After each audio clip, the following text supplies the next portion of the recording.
rascal, the Rosie rascal. Good!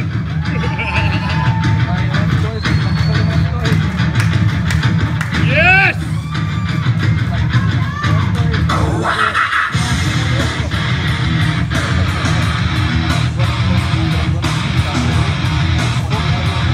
Beautiful. Thank you. Do you want to tell the people what the music was in the first part? Yeah, because everybody was like, what was that music? I recognise it. And it was Metallica, Nothing Else Matters, but just like an orchestra version. Because I wanted to do something. I'm quite sad, actually, that I'm not going to be competing for the foreseeable because I'd already picked my music for the next show. Okay. And it was going to be really cool. I'd chosen the Tony Braxton... Unbreak My Heart. Yeah. But I'll just have to pose in the kitchen instead. Well, that leads me nicely on to talking about episode 10 of our YouTube show, The Tiger and Rascal Show, which I literally, an hour before filming this, finished editing today and converted it into a file, and it's all done. I've literally been sat in my office for the last 2 days editing, and that's actually going to be, that starts off the Cedric guest posing. Yes. Talk about it. Well, I'm waiting to see if he's not replied to my message yet. Cedric. Because he's over in Cologne at FIBO. And hopefully we could get over there for a day or two to meet up and do some posing practice. Yeah, but just waiting to see. But if not, he's going to be over, I think, for Body Power. So, Well, my main point with bringing that up here was basically you're talking about posing routines. Yeah. Now, for the next 2 years, you're not going to be completely off the stage, are you? No, I think the thing is, I've actually been competing for 11 years already. I started competing in 2007 and I've only ever had 1 year off the stage in the whole time.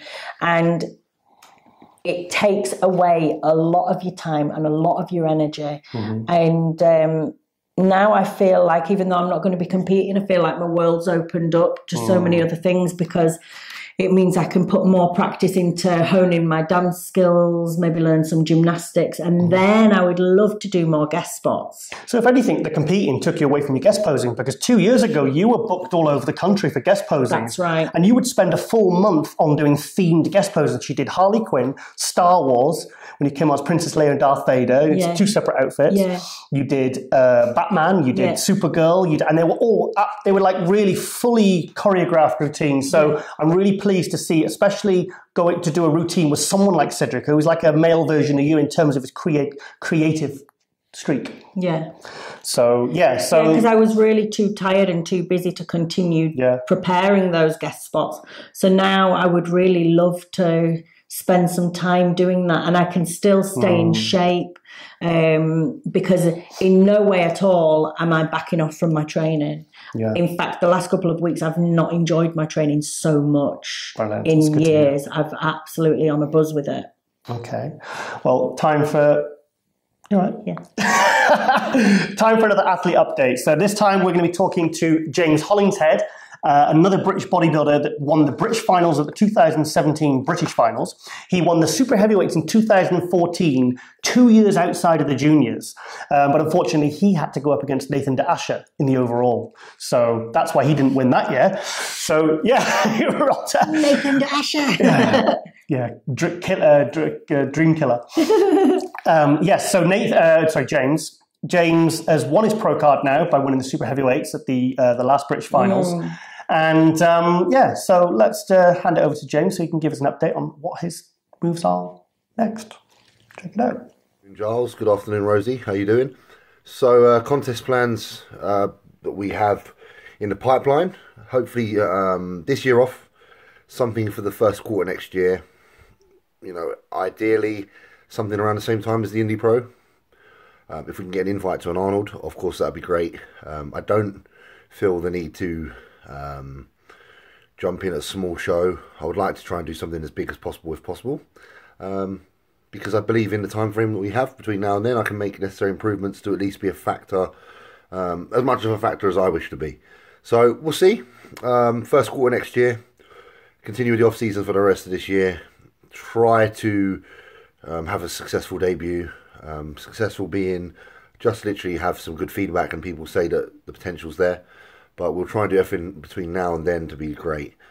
So thanks, guys. James is a good bloke, isn't he? Yeah, James is cool, and he's kind of, I like him because he's he seems like quite a deep thinker. Yeah. And he seems like a very balanced individual. Whenever you hear him speak, it's always like he's got a real sort of balanced view on things. Very mature, isn't he? Yeah, this is right. And I'm always surprised how mature these young guys and girls are, because when We weren't.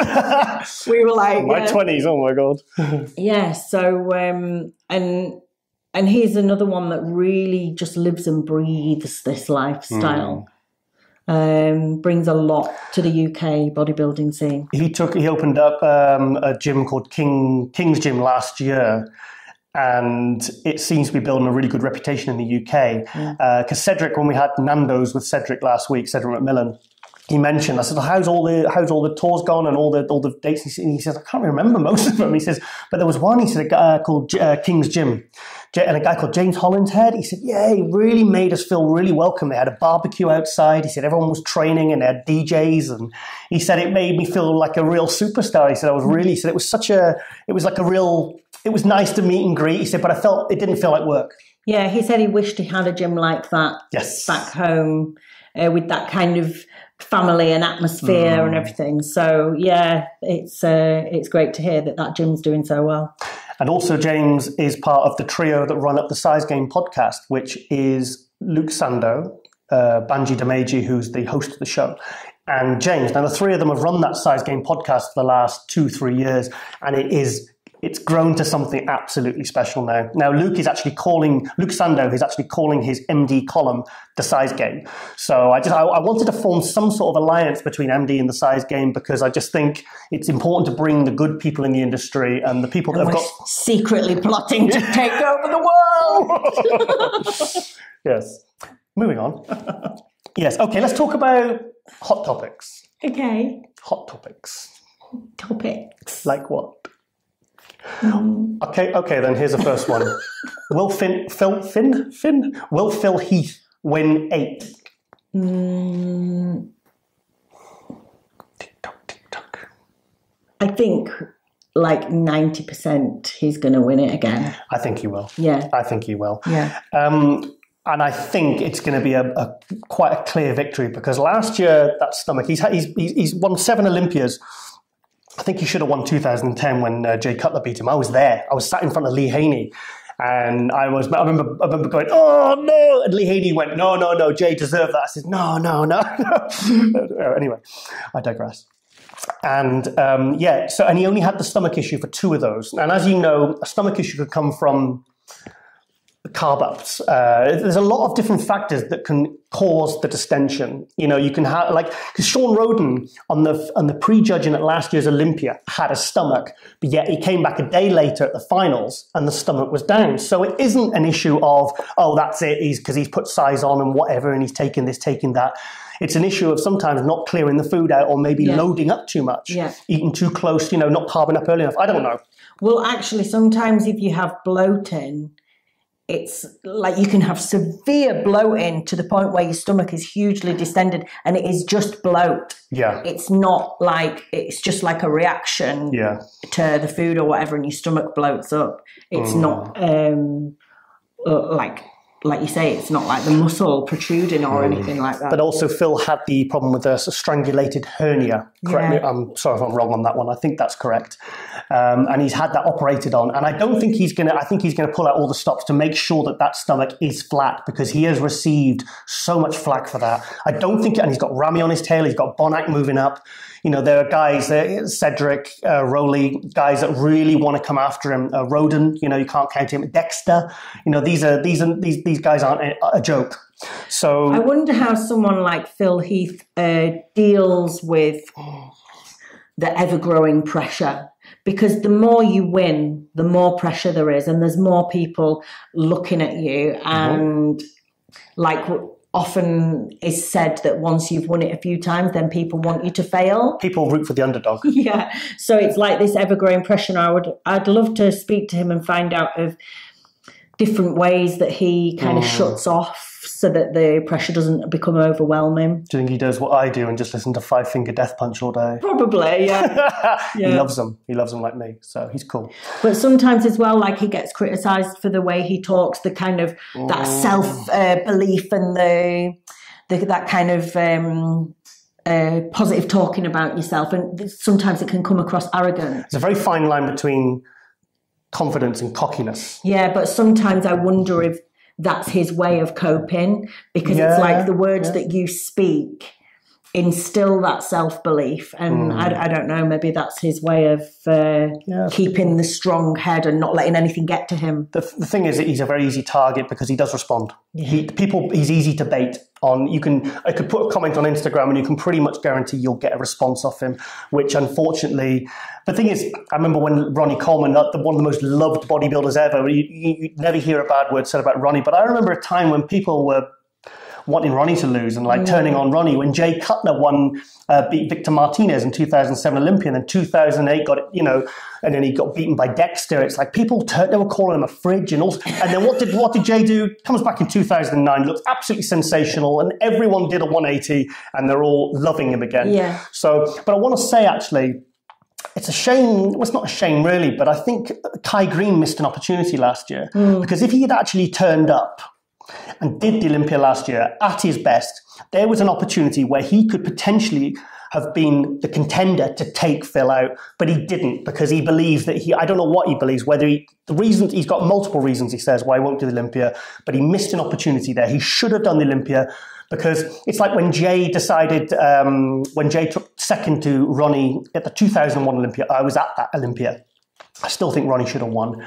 He came back the year after and decided not to do the Olympia because he's like, well, what's the point sort of thing. And he said, well, I'd rather do the Arnold Classics. So he won 3 Arnold Classics in a row. Yeah. And then Ronnie, that was the year Ronnie could have been beaten if somebody had brought their A game, because everybody else wasn't, they were like 80, 90%. Kevin Avrone's legs were smaller. Chris Cormier, I saw backstage, he was soft. It's like that Dexter wasn't big enough. Dennis James, nope, sorry, it wasn't happening that year. So it's funny, these bodybuilders miss opportunities. So I honestly think Phil's going to pull it out the bag this year. Yeah, I really do. Yes, I really do. It would be nice to see him like at an all-time best and waist down, and just as long as that's in, he's good, because when that stomach's down, no one really touches him. I'm sorry, but Rami's not. For me, Rami's not in his league yet, but Rami is improving fast. Yes. So that's something you need to take into account. Bonac looked absolutely sensational, and then you've got guys like Rowley who are really starting to get their shit together now. Has Phil peaked? Like, is there anything he can do to improve? He just has to maintain. Yeah. Yeah, he just has to maintain. He doesn't need more size. He's so impressive because he's got that detail. He's got the fullness. He is impressive. I'm a big Phil Heath fan. I think when he's on, you've got to kind of see him in the flesh because he is very impressive. People have criticised him for having short and narrow clavicles and this and that. But, when you see him up there and you put everybody else against... His shoulders are big enough to hide it, though. Oh, he's fucking awesome. He's awesome. He is. He really is. But if he comes in with that again, I think he's... I'm gonna be like hiding, because it's the backlash will be too much. But I think he's smart enough to figure out how to deal with that this year. He's not a dummy, Phil. So good. Anyway, the next subject I'd like to talk about is diuretics. What's your take on diuretics? I think I've spoken to some people that have had the confidence to go on stage without using any sort of peak week, and they said that was the best they ever looked when they literally didn't do anything. Maybe they just had a bit of vitamin C or something. And I think the main thing with diuretics is not to use them to get in shape. Like, if you're be realistic. If you're fat still, the diuretics are not going to get you sharp and dry. And actually, if you're still holding body fat, and then you put diuretics in, they do tend to make you look a hell of a lot worse. Yeah. You end up with like a real squishy wishy. I've seen it. I've seen it so many times. Yeah. People look, I've looked at sort of bodybuilders in the gym or whatever, or on social media, they're going, oh yeah, just got to pull the water out now. And it's like, that's not water, mate, that's fat. Yes. And if you hammer the diuretics thinking you need to take more because you're holding more water, the water's just going to come from intracellular, from the muscle, it's going to draw out. Then you're going to be fat and flat. Oh. So you're going to look even less detailed. So you'd be better off going in full and just not using anything, I think. Can I do a bit of shameless self-promotion, please? Go on then. I want to show a picture from my first contest, which I didn't use diuretics for. And it's only a few seconds of footage. Yeah. But check this out. This was me in my first contest, 2004. I won it straight first. And that was with no diuretics. I'll explain why now. Check it out.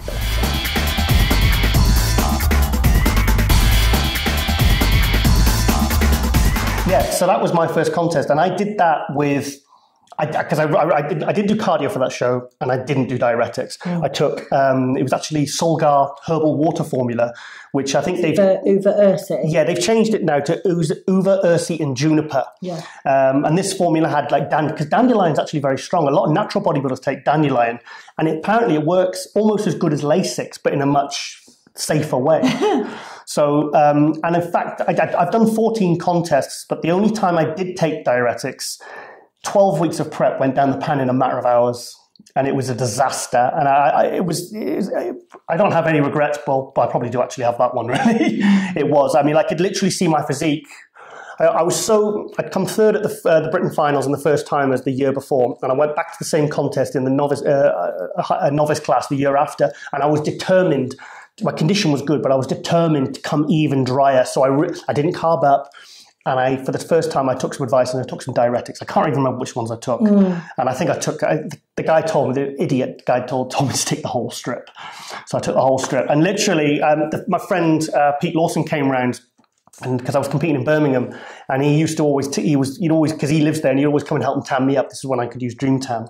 And I remember I said, man, I really want to get in harder. I've just got me obsessed with pushing the conditioning. And he was like, Giles, your body's like stone. He said, you're really hard. And anyway, I was posing in the mirror, and I took diuretics, and then all of a sudden I was posing in the mirror, I went, Pete, come here, mate. I says, is it me? Is it my eyes? Or am I actually shrinking? And I could, I would go into the toilet, and I had no fluid. I wasn't drinking any fluid. And well, cut a long story short, and then I panicked, ate a pizza. So basically I went on with like a pot belly. I went on like a fucking racing snake with just eating a rabbit. So I wouldn't even say what contest that was, just in case somebody digs out some photos. But it was just, and I remember I drove to the airport the next day to go to Cyprus, and I couldn't even lift a weight for about 6 weeks. My body was absolutely destroyed. I couldn't get a contraction. I had no energy, and it took me 6 weeks before I could touch a weight again. That's how much it stripped my body. It's really important to just be ever so careful, isn't it? And I think one thing as well, which I found over the years, was if you're going to use the diuretics, you don't necessarily have to drop your salt and water. Right. With yeah, certain I used to do ones. that. Actually, you could keep your salt and water in because you're funneling it out with the diuretics, and you need a bit in there still. So I think it goes wrong when people use extreme measures. Well, Kamal El-Gagni, who won the 212 at the Isles in his pro debut, I remember I was in Greece with him in 2002 in Thessaloniki, and we went out for a meal afterwards because he won his class in the overall. He was only like 180 pounds, and he beautiful. I mean, he won the Arnold Classic on his first try, his first pro show at 46 years old. I remember we went for a meal, and he just got 2 cans of Diet Coke, and he just literally opened his mouth up and literally swallowed them straight down. I said, "What? Are you thirsty, mate?" And he said, no. He says, well, I don't like taking diuretics, and with it being so hot out here, he said, I've just not drank any water for 2 days in like 100-degree heat. Now imagine if you'd have took diuretics as well. Yeah. You'd be dead. Yeah, this is what I think. I think people get so many different methods of peak week, and then they put them all together, cut the water, cut the salt, put the diuretics in. And I think actually less is more.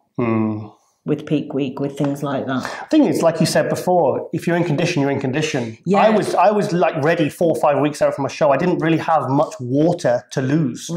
So when I put in the vitamin C, the herbal water formula, the vitamin B6, the potassium, and then I started, cut my water the night before. I woke up, my abs were like shrink wrapped. Yeah. I mean, I definitely was tighter.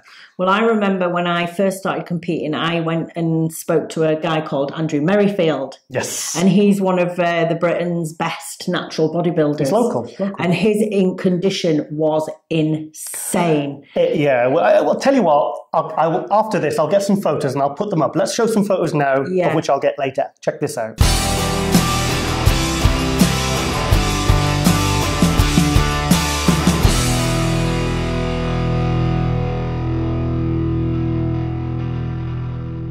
Yeah, so that's Meza. Yeah, and I used to watch his videos, and I used to go see him for advice about the peak week and stuff. And I remember going to see him and I was saying, what should I do? And he was having a look at my condition and I was saying, we need to get the best light. And he was like, no. If you're in condition, you're in condition in any light. Yeah. So don't be playing those games. Yeah. And he would just do things like vitamin C and stuff for his peak because he just got so low in body fat. Yep. And that is the key to it, really, isn't it? Yeah, you look like a screaming skull. Yeah. But you just have to get in condition and then you don't have to worry so much about... He said to me once, because he trains at my gym, and he said it was almost like self-harm, the condition he would want to get himself in. He said it was almost like it was like a disorder, like how determined he was to get absolutely shredded inside out. That was my motivation when I competed, because I knew I wouldn't be the biggest, but I knew I had good symmetry, I could pose, I had an okay genetic shape, but I just thought I can beat people, bigger guys with better physiques, better genetics, if I just get shredded. It definitely just takes a certain mentality to get that kind of condition. I loved it. I love dieting. I love prepping. But I didn't have the genetics maybe to put the muscle on, or I don't know. It's and then you get someone like Dorian Yates that has the genetics, the mentality, and it all comes together, and the intelligence and the know-how and the people around them to say, no, you've got 10 pounds to lose, mate, and not blow smoke up their ass, basically. So anyway, yes, you want to tell us about something you've started using? Oh yeah, I've just started trialing. Yeah, just started trialing some CBD oil, which is part of one of the compounds that you will find in cannabis. The other compound is THC, and that is the bit that gives you the high and the buzz and the euphoric feeling. Good stuff. Yeah, that's what they say. But the CBD is quite medicinal. People use it when they've had chemotherapy treatment. It's incredible for inflammation. And right now I feel like I've got a bit of internal inflammation going on. So, yeah, I'm going to see how this goes. It's good for anxiety, stress. Well, living with me, you need that. So. Exactly. It's also for lowering blood sugar levels, increasing insulin sensitivity. Sign me up, Rosie. Yeah, so I'm going to trial this. So my training partner brought me some, and you just put a little drop under your tongue every night, and I'm going to see. Interesting. If I can be even better than I already, even more awesome than I already. No, not possible. No, possible. So yeah, and also we need to nail down the formula for our third product, your Rosie Rascal range, because this show is actually brought to you by the Rosie Rascal range. The first two products we've designed them months ago. They're just waiting for the packaging now. It's going to be out very, very soon. Yeah. But the third product, our business partner says, he says, Giles, can you ask Rosie to get cracking on the formula for the third product? Yeah, which I'm super excited about, because this one is going to be an energy booster. We've already done an amino drink with ashwagandha in to lower cortisol and stress levels. It's good ashwagandha. It's really good. Fabulous. Really good. Yeah, this is another great supplement for anxiety. And the second product is the non-stim fat burner, because I think especially with women, actually a lot of the stimulants and the caffeine, they kind of go against dropping fat because you're too heightened state and they raise your stress levels and then you can't drop fat. So that one, and then... Well, that would raise cortisol, wouldn't it? Exactly. Which kind of goes against what you want to do. Exactly. And you want to lose body fat to feel good, lose weight or whatever. What's the point if you just feel like shit the whole time? And the problem I have, whenever I take a lot of stimulants and high caffeine and fat burners, I get a crash and then I crave sugar. Yeah. And the last thing you want when you're on a strict diet is cravings. You just don't need that extra stress. And they always say you should never give a tired body caffeine and stimulants. Yeah. That's the worst thing you could do. Yes. So, and then the natural energy booster we're going to bring out. So I'm going to get my researching cap on. Brilliant. And pick out the best ingredients for the job. Okay. Exciting. I'm also excited about something else right now. What? Can you guess? No. No guesses. Well, I actually told you earlier on, so it's pointless keeping up the charade. Five Finger Death Punch, you've got a new album coming out. Okay. So... That's good. Yeah, it is good because finally we might be able to have the other album off the iPod, which has been playing for the last year. 2 years. Over and over and over. All 7 albums playing on a loop from 8:30 in the morning till 11:30 at night. And you know why? There's actually been a delay on this album coming out because they've called it Justice for None. Right. And they've got in hot water with Metallica. Because Metallica have got a very, very famous album called Injustice for All. Right. Apparently Metallica have... they've, I don't know whether they put a lawsuit or they've, but it's caused delays to the album's release. So, so Metallica, sort your shit out because no one picks on Five Finger Death Punch. They're my bros. And I've been a loyal fan of yours for 25 years. I've seen you twice in concert. We did in 2015. We saw Metallica. Very, very good. Yes. But if you pull shit like this, you're going to lose 2 fans. Because Rosie, you're going to join me on this. Let's all just get along. Let's just all get along. Exactly. So anyway, I'm really excited about that. They've actually got a new song out, which I haven't downloaded yet, called Fake or something. It's just a lot of abusive lyrics. Cool. Which I quite like. I just love them. I absolutely love Five Finger Death Punch. I was listening to Slipknot for training the other night, and after half an hour, I changed it to Five Finger Death Punch. Too intense. It's a bit aggressive, isn't it? Too aggressive. So, okay, well, I think there's a couple of things, but next week we have a contest in Ireland called the Muscle Contest. Yeah. I've just got Muscle Contest next Saturday. Yeah. It's a 212. This will be awesome. There's some good Brits going over as well for this. Your mate Dave Henry's doing the 212. Ah, okay, cool. So yeah, I got Dave Henry doing that. Where I saw some pictures of him looking in a week and a half because he missed his peak at the Arnold. Because on that guy he's practically for me. I think 2016 I had him second to Flex Lewis when he got fifth. Fifth was bullshit. I mean, he is a good physique, isn't he? Oh, but he was just a little bit off at the Arnold, and it kind of cost him. He got fourth place. It's very consistent, though, isn't it? Yeah, he's up the back, the chest. I love his physique. I think he's awesome. So really, if he turns up looking as good, better than or even as good as the Arnold, he's probably a shoo-in. There's another guy called Masoom Butt that hasn't competed for a few years from Ireland, a Pakistani guy who's very, very good. He competes at like 180 something, and he's made top 3 in some big 212 shows like Toronto. Very, very good physique, very, very complete. Kind of like one of those guys, if you saw him backstage in his tracksuit, you wouldn't even look at him. But like Sean Clarida looks small and then get on stage and they're like, whoa, so much happens. So so it's exciting. That'll be good. Oh. And FIBA, we haven't decided. We might be going next week. Yeah, so hopefully. Hopefully, we might be able to go and get a few snippets for the show. Footage. So, and I was going to do a Justice League review, but I feel like we've yammered on for too long now. So maybe save that for next week because I think I need to... You need time to really let us know. I need to calm a bit because I saw it 2 nights ago and wasn't happy, was I? No. You were actually in bed and I actually kind of woke you up. I can't stay up and watch that crap. Well, in hindsight, I kind of wish I had.